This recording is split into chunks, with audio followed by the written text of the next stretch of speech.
Come afferma Crispolti,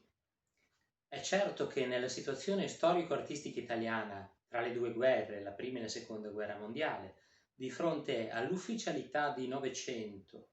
e all'opposizione soft di ispirazione francese e impressionista, il futurismo, pur compromesso politicamente con il regime, abbia rappresentato per molti lo spazio dell'avanguardia, a cui fare riferimento come modello di sperimentazione linguistica e di rottura con la tradizione. Questo non solo grazie alle autocertificazioni di Marinetti,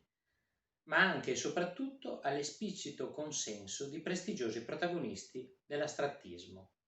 Nessuno si meraviglierà, scrive Licini a Marchiori nel 1939, se Licini andrà a Roma per rendere omaggio a Marinetti, capace per la causa dell'arte di sacrificarsi fino all'assurdo.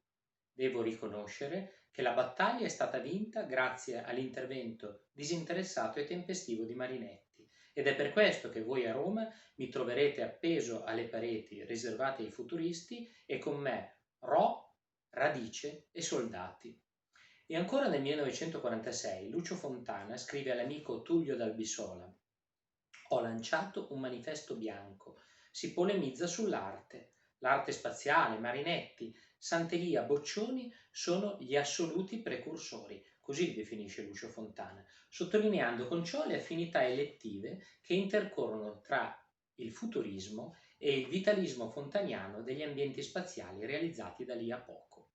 Lo stesso Crispolti segnala come il secondo futurismo, senza dubbio creativamente di minor peso e di minore incidenza problematica sia in Italia che in Europa rispetto al primo, curasse ciò nonostante i contatti con l'avanguardia europea anche attraverso la presenza di suoi artisti nei più significativi raggruppamenti. Così il futurismo manda sostanzialmente come ambasciatore Prampolini nel Dada, ma anche Pannaggi in Der Sturm e Figlia, Sartoris e Rursolo in Cercle Carré.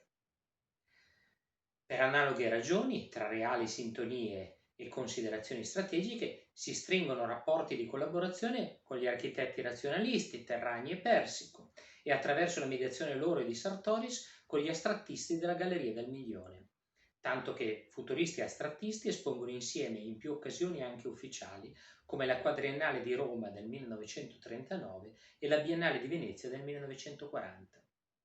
Esistono esperienze pregresse di contatti formativi tra alcuni dei protagonisti dell'astrattismo e del futurismo negli anni 10. Licini frequenta gli ambienti futuristi di Firenze e di Bologna e mette personalmente in relazione con questa esperienza il suo nuovo interesse per la cultura francese. Magnelli frequenta il gruppo futurista di Firenze tra il 1911 e il 1913 e segue un percorso vicino a quello dei futuristi nei successivi viaggi a Parigi e nell'avvicinamento al cubismo sintetico in chiave di dinamismo futurista.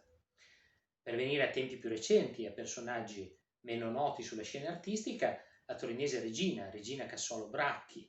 è un'artista importante, seppur minore, su cui avremo magari modo di soffermarci con maggior ragione in seguito e che successivamente aderirà al MAC, Movimento Arte Concreta, viene invitata nel 1933 da Figlia e Marinetti a far parte del movimento futurista ed espone da quel momento in tutte le mostre futuriste,